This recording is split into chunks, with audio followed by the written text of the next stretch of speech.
you very much, Ibu Siti. Thank you. Good morning. Good morning, everyone.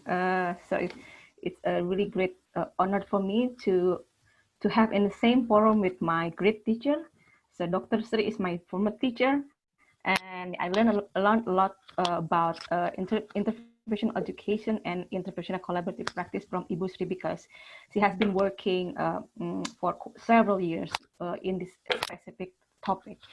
So while my turn here only adding discussion related with the best practice, how the interprofessional education and interprofessional collaborative practice in terms of education delivery.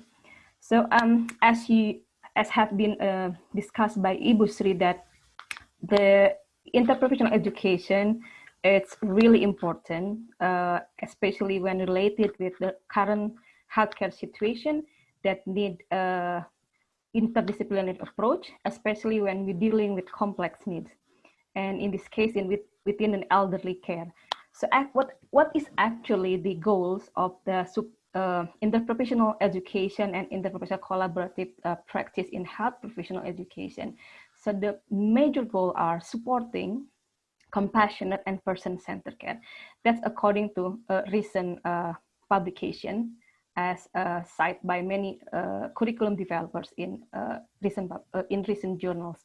So I identified one study that explained about the element of the IPE and IPC in health professional education, divided into three aspects that should be considered by university or a higher education and health professional setting when they want to apply the interprofessional education and IPC in terms of curriculum. So the first one is urban preparation, and second one is process and evaluation. So those three elements cannot be ignored one each other. It should be embedded as one package. So for the preparation itself, the university need to consider about the team itself. So who are the member of the team that will deliver the interprofessional education in this case? So what is the subject that will be embedded in interprofessional education itself?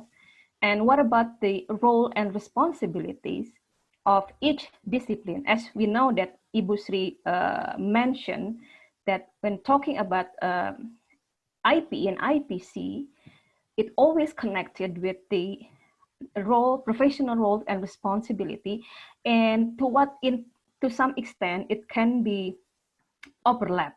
So we have to be considered about this aspect. And the other thing is during the preparation, the university or the faculty or nursing school or health professional school need to prepare module or guidebooks which can be used by all the elements in terms of team members who will deliver this education program. And also we need to select the eligible facilitator in this case. What about in the process itself? So in the process, of course, we need to have specific scheduling because as we know that the majority problem, I will speak more in the next slide. So the schedule is very important because it will involve many study program. It will involve many faculties, and it's not easy thing to work with this. So we have to prepare it carefully. And the second one is when dealing with process itself, because interprofessional education is related with the contextual and experiential learning approach. So we need to consider then to facilitate any kind of learning experience which involve interaction with patient and family. And the other one, which is very important as well, about supervision. So in this case, supervision from the teaching faculty toward their students. And the third element in this case is the evaluation. So evaluation also should be prepared. In this case, the method itself, how to evaluate the education, the IPE education itself, and what kind of tools that can be used to evaluate that learning outcomes. Okay, next slide. Okay, so when we're talking about the educational intervention, there are several studies have been done, especially from the developed countries. So the educational intervention in specifically in IPE should embed major component that include teaching content and delivery method, just also similar with the previous about evaluation method and outcomes of learning. So there are several papers that I use to support this. For example, when we come to the IPE and IPC specifically in elderly care, so the teaching content need to be considered about the relationship with the palliative care, because as people know that when dealing with elderly population, it has a complex need, especially when the elderly people has health problems, and also within health problems when they are near the end of life. So that's a kind of complex situation, need a specific approach. So in this case, some studies suggest the teaching content should involve palliative care. And also need the other one is also need to involve the geriatric issues, because it also dealing specifically with the elderly population. So we have to learn about what the elderly characteristic and etc. And the third content element is about communication. Communication is currently become the backbone of the healthcare services. From several studies abroad and also some studies from Indonesia, as I found, that communication barriers is often identified in many healthcare settings, and which is needs specific attention in this case. So the other teaching content should be embedded as well is the ethics. Why the ethics? Because as we know that IPE and IPC dealing with the multidisciplinary profession. So each profession has different ethic professional conduct. So in this case, the member of the IPE-IPC team also need to have a good understanding about ethics, professional ethics in this case. And the last, the other element about organization. So in this case, about how to deal with the care management, care coordination, and also related with the decision-making process and also leadership. So that's about the teaching content. What about the delivery methods? So in delivery methods, there are several, my internet connection is not quite stable at this time. So do you still, can you hear my voice? Yeah. Okay, thank you, Bu. Okay, so when dealing with delivery methods, so actually from several papers, whether it is a integrative review or systematic review or scoping review, it can be concluded there are no standardized method to deliver the IPE and IPC in this case, especially for health professional students. But the majority of them, they use kind of didactic teaching, which is using seminar or lecture, face-to-face seminar or lecture, and also they complement the didactic with the case-based learning, which employ the problem-based learning. And the other method that also can be used as a reference article. So in this case, the student will be provided specific articles. So they need to review the current research and also current policy related with elderly care in specific setting. So another method that can be used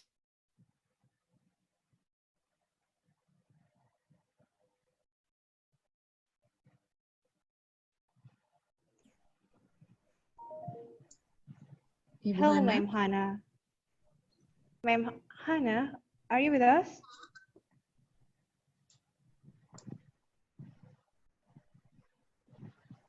Hello. Halo Ibu Hana.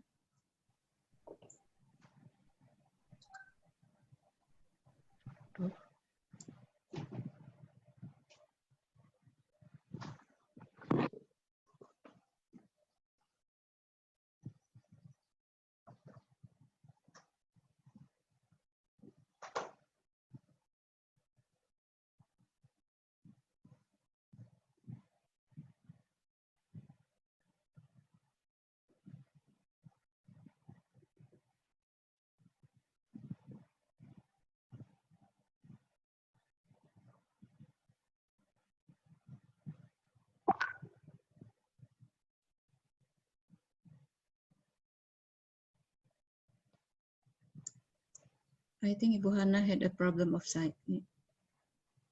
network. I will contact her.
Okay, all participants, let's wait Ibu Hana. She was prepare the network again. She has a problem on network.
Excuse me, can you hear my voice now?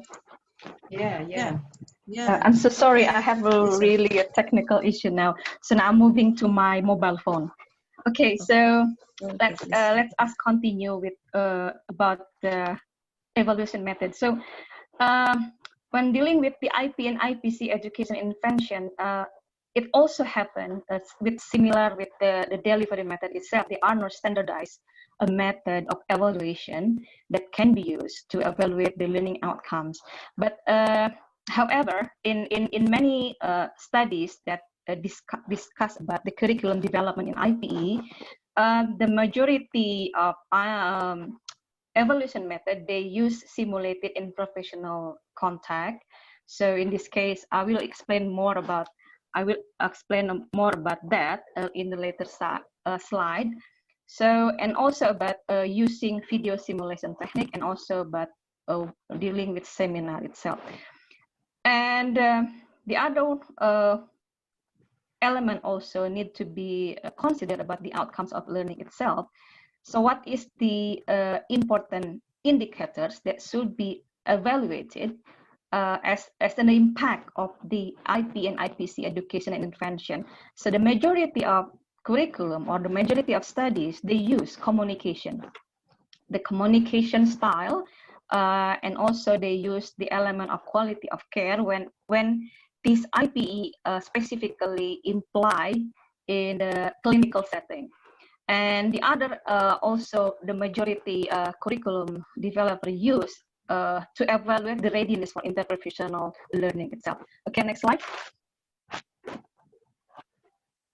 Okay, so I found another study, interesting study from Netherlands, because we know that the elder population in Netherlands is also high, and the Netherlands IPE-IPC education, they working to evaluate about 4 elements.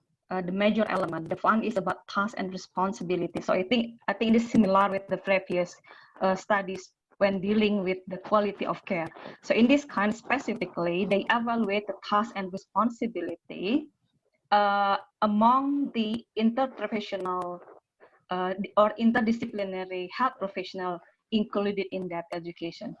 And the other one is about the quality of program itself. So the quality of program is related what kind of response given by student itself when they receive the IP and IPC education. For example, what is their satisfaction about learning program in this case? That's one of example. And the other element also need to be evaluated about this student expectation, and also the teacher expectation or facilitated expectation. So we have to involve both parties so that we can have a balanced input from the student and also the educator itself. And the other element also need to be evaluated is about change in attitude. So it's also similar with the previous studies. So change in attitude when for example, I'm trying to dealing with my research in end-of-life care study education. So one of the goal of IP and IPC and end-of-life care education is to have kind of attitude transformation. For example, before the IP and IPC and end-of-life care education given, we measure about the attitude, the knowledge and attitude towards care of the dying. So we measure those indicators among students from nursing, medicine, and other students who involved in that IP and IPC education. So that's one of the examples. Okay, next. Next slide, please. Okay. And I already mentioned about clinical learning simulation. So in clinical learning situation, I found one paper, maybe you can identify this by Googling. So this paper also come from the United States, America. They have developed the IP-IPC curriculum framework, and they measure the impact of IP and IPC in the clinical setting. So actually, the clinical setting in this case, they do not use real clinical setting, but they use simulated clinical setting. So it can be happen in the school or in the laboratory, or they have dedicated teaching unit. So they can measure about the behavior, the collaborative behavior, that's the major indicator of the clinical learning simulation of IP and IPC. And also they measure about Interprofessional Teamwork Objective Structure Clinical Examination, or OSCE. So OSCE is become common method evaluation that also used by nursing education. So it's really good and fit with the IP and IPC principle in general. Okay, next slide. Okay, so when we're talking about the IP and IPC education, it's not an easiest thing to discuss, to be honest, because there are several barriers and challenges that can hinder the successful implementation of IPE in this case. So, for example, in one paper I found, I found 2 papers talking about geriatric IP and geriatric care. So there are several challenges related with the logistic issue, about the overcrowded curriculum, and overcrowded curriculum is the majority problem often experienced by many universities in the world, even though in the developed countries, just like United States or Canada or Australia or in the United Kingdom itself, so they have similar problem with the overcrowded curriculum. So this situation just a kind of really important problem, important barriers that make them difficult to insert the IPE topics in the existing curriculum. And the other problem also commonly occur related to the administrative buy-in. So in this case, related with the funding structure, the organizational support, because as we know that IPE and IPC is dealing not only one institution, not only one faculty, where we have involved many elements. So there's a cost, a really high cost.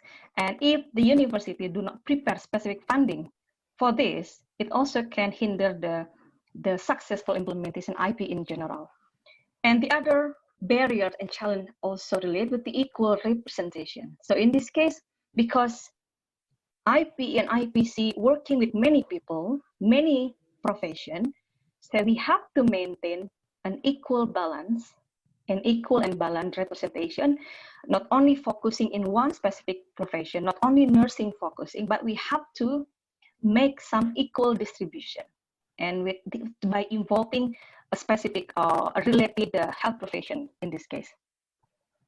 And the other issue also about dealing with curriculum framework. So until today, we don't have specific curriculum framework working with IP and IPC, especially in geriatric care. So in this case, considering best practice curriculum can be one alternate.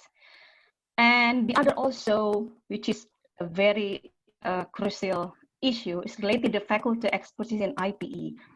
Because dealing with IPE, we have to involve better understanding about the concept and principle of IPE and IPC, and how to deliver it and how to transfer the knowledge to the student. So if the faculty do not prepare carefully in this case, it also becomes a big issue. So it can endanger the student understanding in the future. So faculty preparation is very important. And the other one is also comprehensive evaluation, because as I mentioned before, we don't have specific evaluation method until today. So we only see what is the best one based on previous other research, but if it can be applied directly, we have to evaluate carefully. Okay, next slide.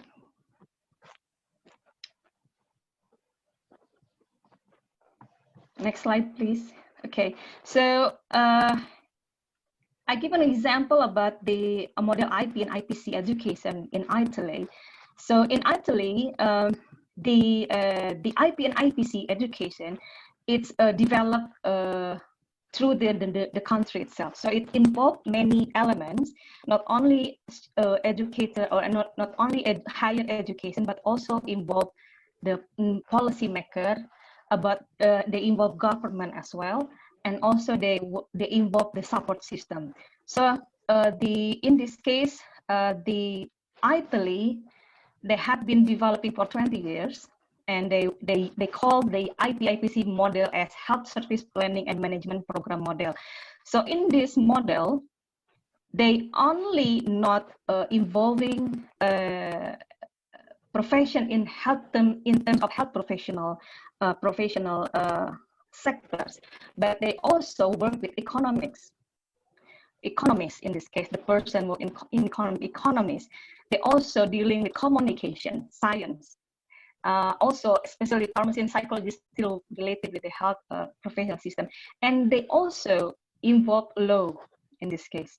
So the school in Italy, which apply the IPE and IPC, they have already involved this kind of discipline. So next slide, please.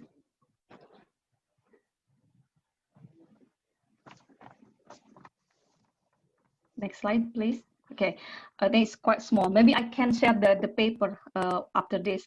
So in this module, they develop a major modules. So they have 10 modules, which also apply in those faculties.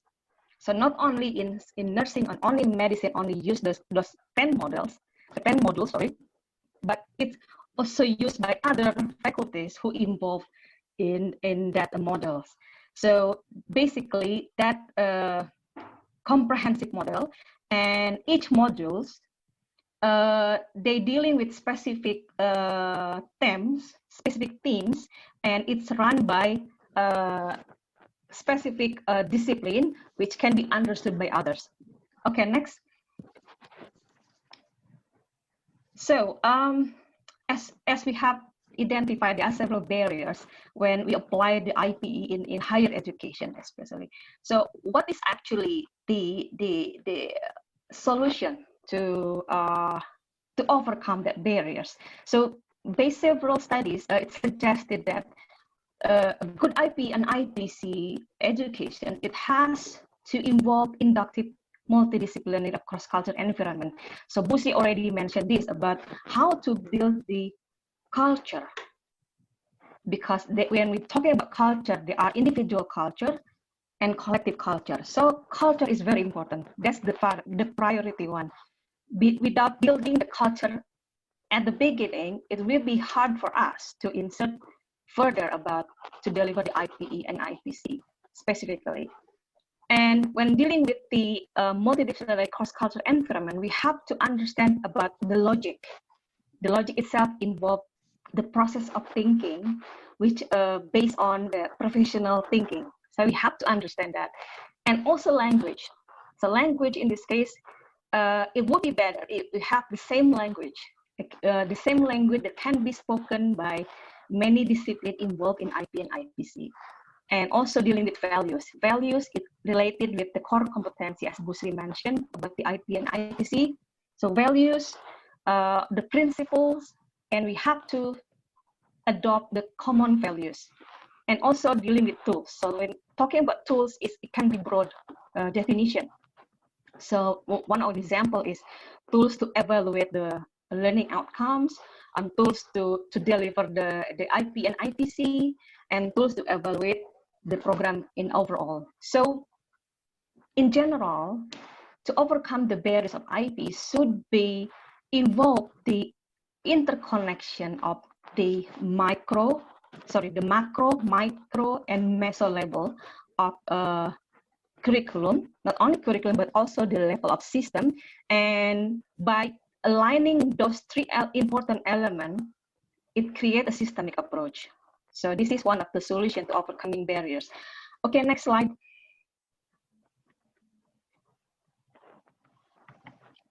Next slide, please. Okay, so it's my last slide. So as a conclusion and also a recommendation, I think when we come to Indonesian setting, we don't, maybe the higher Minister of Education or the Director Jenderal Pendidikan Tinggi Indonesia, they already discussed the IPE become a national issue.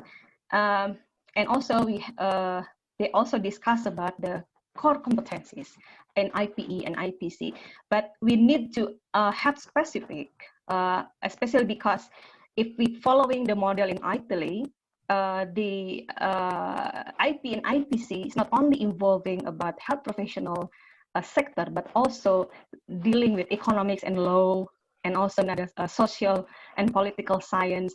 So I think we have to discuss about what is the core competencies based on consensus. So we have to understand this in our Indonesian context. And the other one is also need to be think by others, by everyone in our country now, about developing the curriculum framework that can be a fundamental guide for higher education in Indonesia to deliver the IP and IPC.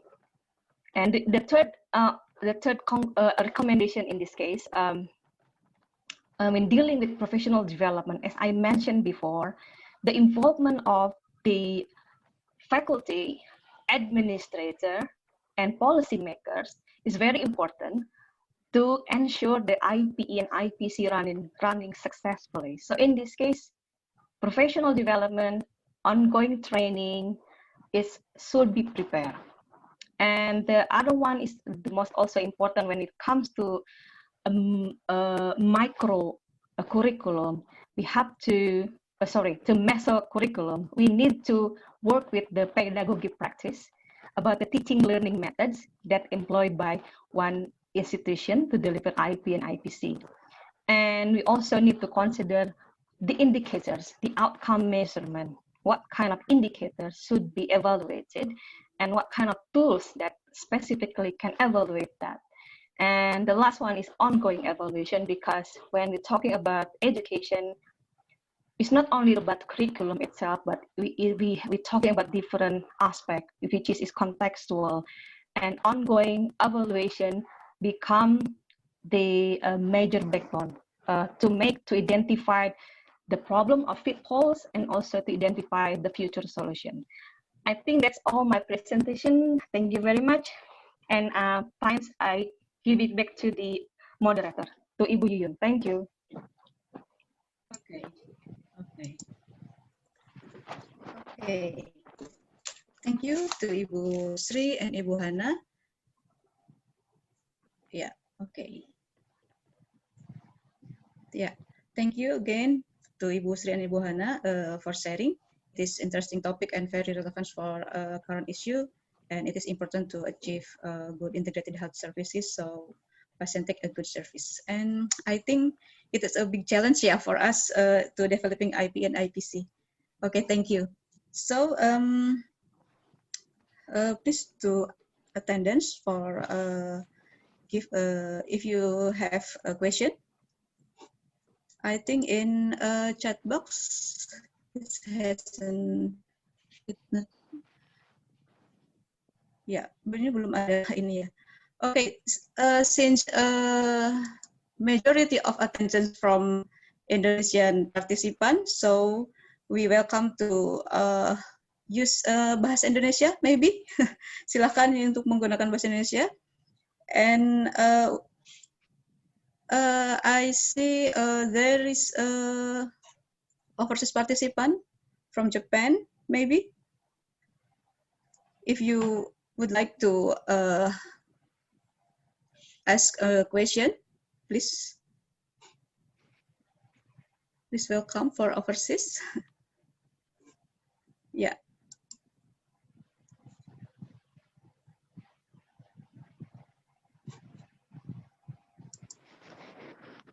Yeah. In the chat box, there is a question from Doni. Very interesting presentation. Sorry. Explanation to Mrs. Ibu Sri. How to build a communication culture in creating interprofessional education and interprofessional collaboration. Yeah, this question that for Ibu Sri. Yeah.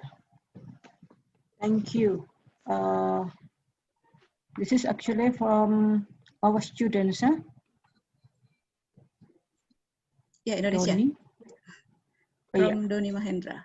Doni Mahendra. could I just answer is in this bahasa? Iya. Okay, Jadi, Bu. Please. iya. Oke, how to build a communication culture in creating professional education, ya. So, jadi kalau pertanyaannya adalah ini sebenarnya pada proses untuk membuka komunikasi, bagaimana mengembangkan komunikasi dalam konteks sharing expertise, dalam konsep sharing role and responsibility, termasuk sampai kepada how to make share decision making and share interventions, ya. Jadi pada proses ini tadi dikemukakan the first thing is apa ya? Jadi pada konteks ini komunikasi secara asertif itu menjadi penting sekali. Karena apa? Karena dalam konteks untuk memahami role and responsibility kita dan bagaimana menggunakan atau membuat partner mitra kerja itu menjadi paham terhadap apa yang kita kerjakan, bagaimana tanggung jawab kita, sehingga pada proses komunikasi ini menyambungkan bagaimana kita saling paham role and responsibility supaya kita tidak tumpang tindih peran. Nah, oleh karena itu, yang utama sekali adalah yang pertama kita paham dulu, ya. Kita paham dulu apa role and responsibility kita, bagaimana peran kita di dalam proses atau konteks decision making proses, bagaimana kita menggunakan mekanisme pengambilan keputusan bersama dan share interventions. Ini membawa kita untuk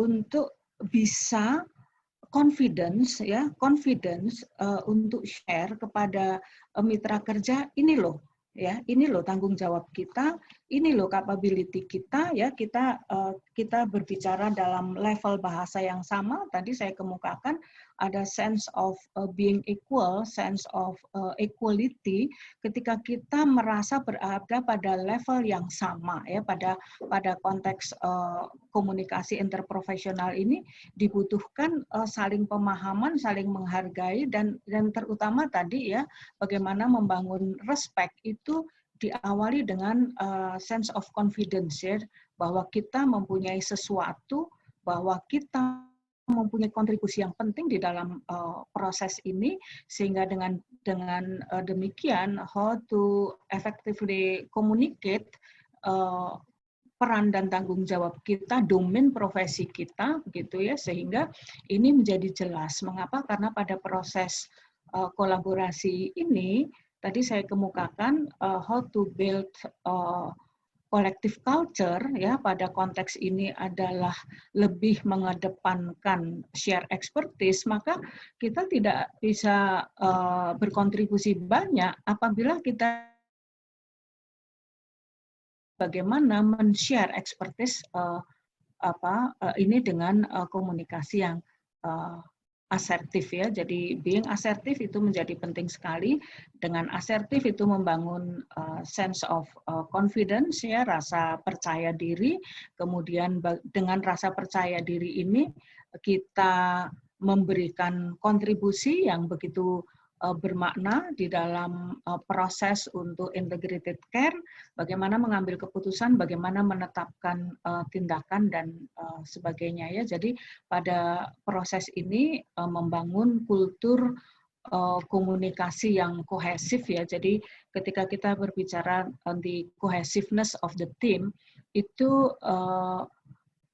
collective culture itu harus dibangun, ya. Jadi collective culture tadi lebih mengedepankan afiliasi, ya. Kita paham dari sisi kita, kemudian kita paham apa yang menjadi role and responsibility dari mitra kerja, partner.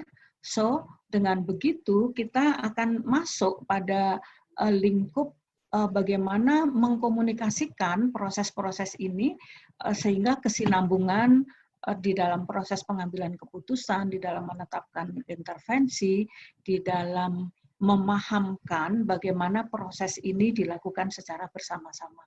Saya kira itu jadi being assertive itu menjadi sesuatu yang penting sekali, tapi sebelum itu kita betul-betul harus paham bagaimana role and responsibility dari tiap-tiap bidang, terutama kalau kita berbicara nursing, ya, nursing intervention, domain profesinya apa, kemudian bagaimana domain profesi ini diimplementasikan pada integrated care. Itu saya kira. Oke, thank you Ibu Sri. Berarti kesimpulannya, for build communication culture, we have a collective culture, and the key word is sense of we have to have a sense of confidence and sense of equality. Thank you Ibu Sri, and it's still one question for Ibu Sri and Ibu Hana. How about the strategy create and implementing IPE and IPE in macro, micro, and meso level? Please Ibu Sri or Ibu Hana. Ya, Ibu Hana first. But we have a limited time. We conduct this workshop until 10:15. Maybe just one question is okay. Ya, Ibu Hana silahkan. Okay, terima kasih. Should I answer in bahasa or in English? I think it's majority is Indonesian. Please bahasa, Bu Hana. Mangga silakan bahasa. Okay, yeah, maybe Indonesia, and then I will summarize in English just a bit because we have some participant from Japan. Yes, okay, that's right. Yeah. Okay. Okay. Jadi untuk mengimplementasikan sebenarnya kalau makro, meso, dan micro itu harus ada kesinambungan. Jadi kalau mungkin saya akan memberikan kasus yang sudah dikembangkan Ibu FI sebenarnya. Ya, ini dari riset beliau. Jadi kalau kita bicara makro, itu adalah kita bicara lingkungan yang utama di mana pendidikan IP itu berada. Jadi kita bicara makro itu adalah social context, social culture context, kita bisa bicara policy, national policy, kemudian kita juga bicara tentang national curriculum, dan juga strategic planning dari Dikti, misalnya terkait dengan IP itu sendiri. Kemudian kalau kita bicara tentang meso level, ini lebih fokus ke hierarkinya lebih rendah. Dari kita bicara nasional, kita bicaranya lokal.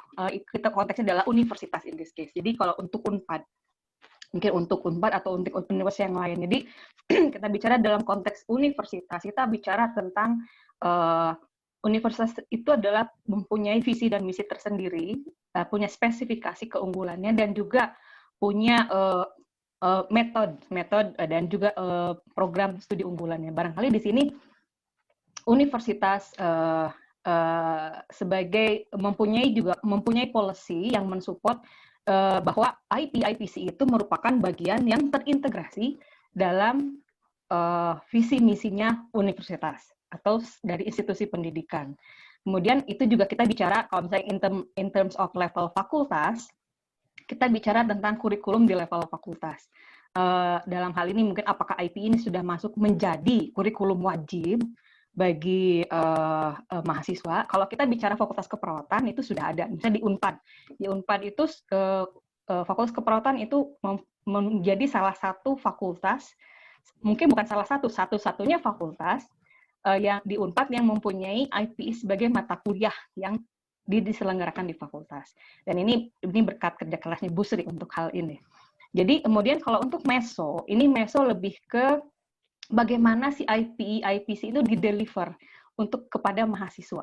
Jadi ini dalam hal ini adalah spesifikali tentang teaching learning methods apa yang lebih cocok untuk digunakan untuk mendeliver IPE-IPC ini. Misalnya kalau kita bicara sekarang dalam konteks elderly care, untuk melakukan IPC-IP education untuk elderly care itu tidak sama dengan IPE-IPC pada acute care yang non-elderly. Nah, itu harus kita consider ya, tools apa yang terbaik.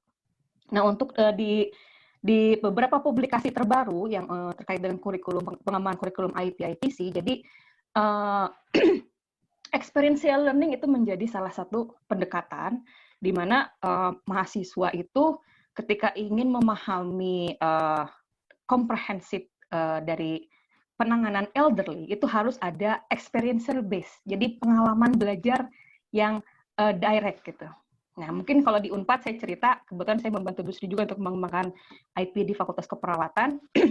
Jadi salah satu metode yang kami gunakan experiential learning itu tadi saya menggunakan reflection. Jadi ada mahasiswa kemudian selain itu juga ada mahasiswa melakukan proses belajar tidak hanya di dalam kelas, tetapi dibawa ke lingkungan di luar kelas yang kebetulan di Fakultas Keperawatan kami kolaborasi dengan departemen yang lain di lingkungan Fakultas Keperawatan. Misalnya kalau saya dan Bu Sri dari Keperawatan Dasar, dan kami berkolaborasi dengan departemen komunitas untuk supaya mahasiswa yang mengambil mata kuliah IP itu bisa bersama-sama dengan mahasiswa profesi yang di komunitas untuk mengelola kasus bersama, sehingga di sana mereka belajar dari mulai komunikasi yang tadi Bu Sri sudah sampaikan bahwa komunikasi itu sangat penting, bagaimana melakukan koordinasi perawatan, dan juga mereka belajar berinteraksi dengan profesi yang lain yang ada di lingkungan di mana mahasiswa profesi komunitas itu berada. Itu salah satunya.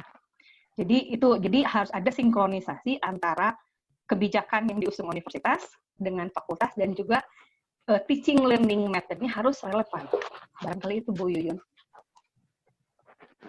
Okay, thank you. So maybe I summarize for the participant from Japan. So udah habis ya? 1 menit lagi?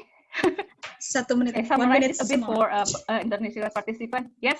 So the importance of delivering IP and IPC there should be alignment between the macro, meso, and micro. So in this case, macro is related with the university's support system. In this case, the policy and the vision and mission itself, and how this kind of vision and mission can be interpreted or can be translated into faculty curriculum. And this the faculty curriculum should be supported by the how teaching and learning method should be delivered to achieve that the learning object or the learning outcome in general. Thank you. Okay. Thank you, Ibu Hana. The time is over. So finally, I say thank you for Ibu Sri and Ibu Hana. It is a great presentation, and it's more benefit for us. And I apologize to all participants. I cannot read all questions since time limited. So finally, I say thank you for all participants and speaker. Saya tutup. Good morning. Assalamualaikum warahmatullahi wabarakatuh. Saya kembalikan kepada MC ya. Waalaikumsalam.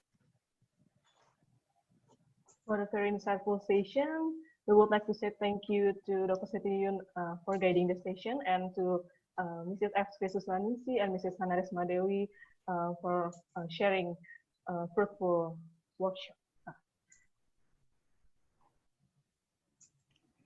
Ladies and gentlemen, we are going to have a break for 15 minutes. After the break, at 10:30 UTC +7, we will return to the main Zoom conference to join the next workshop session you have assigned. The link to access the main Zoom conference will be available in the chat box.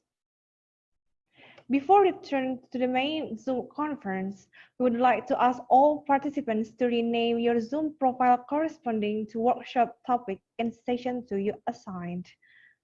Example, 1_ID_your name, or 2_ID_your name. Code number 1 is for topic managing polypharmacy in elderly people.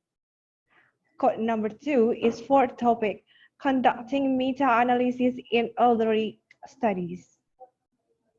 In addition, please fill in the attendance form through the link shared by the committee in the chat box. And also, while taking a break, our committee will also display some poster presentation. Please be noted to be back in time. Thank you.